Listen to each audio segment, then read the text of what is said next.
C.S. Lewis once wrote, "The question is not if we will defend the Christian faith, but how well we will defend the Christian faith." A statement can't be more true today. Welcome to the 260 Journey and the book of Jude. It's only one chapter, and Jude comes out swinging right from the beginning. He tells these believers that he is wanting to instruct them about this incredible salvation that they enjoy together, but then goes into a fighter mode. Let me read it to you.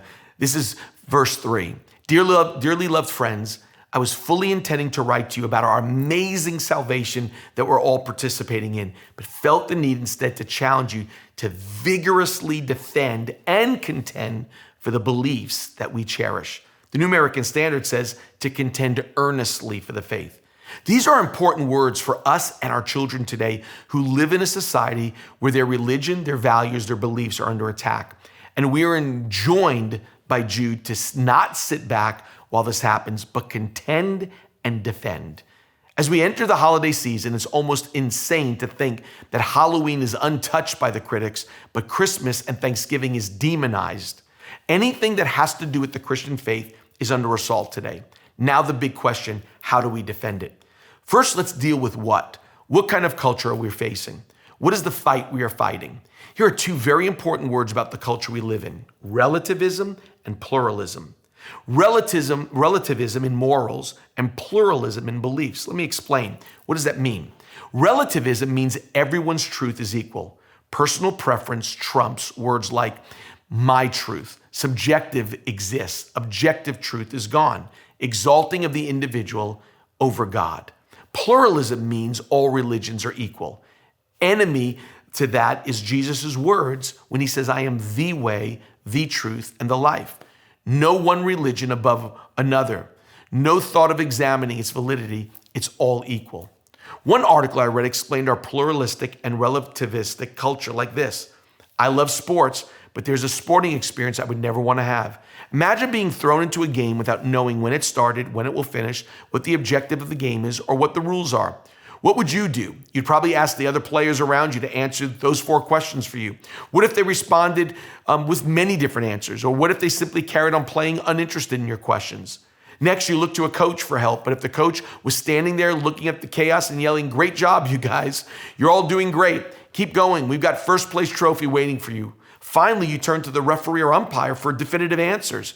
But what if the players had gotten frustrated with the referee's calls and sent them home? And now imagine the conversations about the game on the drive home. They would be completely meaningless. Why? Rules and standards make the game meaningful and objective. Sadly, this is not just a game. This is reality for many who are struggling to live a meaningful life in a pluralistic culture. As a society, we're losing the answers to these 4 crucial questions. Origin, where did I come from? Meaning, why am I here? Morality, how should I live? And destiny, where am I headed? So how do we deal with this today? I think the greatest way to contend for the faith is by constantly studying the authentic and the real. Peter Kreeft brilliantly reminds us the more important a thing is, the more counterfeits there are. There are no counterfeit paper clips or pencils, but plenty of counterfeit religions. Think about Kreeft's words and the counterfeits that are sold on the streets of major cities. There are no counterfeit Timex watches, but Rolex watches. There are no counterfeit Bic pens, but Mont Blanc pens. There are no counterfeit Target brands on the street, only Gucci, Coach, and Prada. Why? You counterfeit the expensive, and nothing gets more counterfeited than religion. So how do we fight against the counterfeits?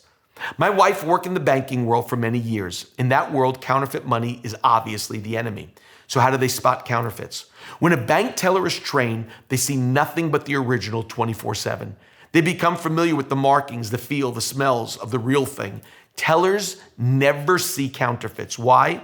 Because when you're familiar with the real thing, the phony is much easier to spot. The same is true for all of us. We must become familiar with the real thing. The best way to defend the truth, the best way to contend for our faith is to know the real faith and the real truth. Is that enough? Well, I'm of the school of Charles Spurgeon, who said it like this. Suppose a number of persons were to take it in their heads that they had to defend a lion. There he is in the cage. Here comes all these soldiers of the army to fight for him. Well, I should suggest to them, Spurgeon said, that they should kindly stand back, open the door, and let the lion out. I believe that would be the best way of defending him. And the best way to defend God is just let him out. The Lion of the tribe of Judah will soon drive away his adversaries. God can defend himself as long as we present the self-revealed God as he revealed himself. Not the 21st century God, but the eternal, never-changing God. That's the real thing. Thanks for joining the 260 Journey.